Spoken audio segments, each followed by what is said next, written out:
Roi David, en pleine méditation, se remémorait les paroles du psaume 34. Il savait que lorsque tout semblait perdu, Dieu était encore proche. Un jour, il s'était retrouvé face à une épreuve insurmontable, mais sa foi l'avait soutenu. Il se souvenait d'avoir crié « Seigneur, mon cœur est brisé, mon esprit est abattu ». Dans ces moments sombres, il ressentait la présence rassurante de Dieu à ses côtés. Roi David savait que malgré la tourmente, Dieu n'avait jamais abandonné son peuple. Il disait souvent « Tu ne m'as pas laissé seul dans cette obscurité ». La foi de David lui avait permis de traverser des moments de grande douleur et de doute. Il prêchait que Dieu peut transformer toute situation en une opportunité de renaissance. Un jour, il avait confessé « Même quand mon cœur se brise en 1000 morceaux », il avait compris que la présence divine apportait paix et réconfort dans la tempête. Roi David savait que dans le silence, Dieu pouvait parler doucement à son âme.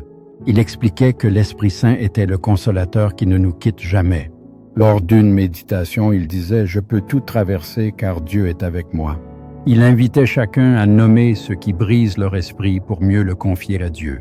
Il rappelait que même dans la détresse, la prière ouvrait un chemin vers la paix intérieure. Roi David insistait « N'oublie jamais que Dieu voit ton chagrin ».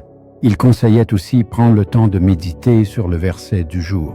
Son témoignage montrait que la foi peut guérir des cœurs brisés et des esprits abattus. Il expliquait que la mort et la résurrection de Jésus offrent une espérance vive.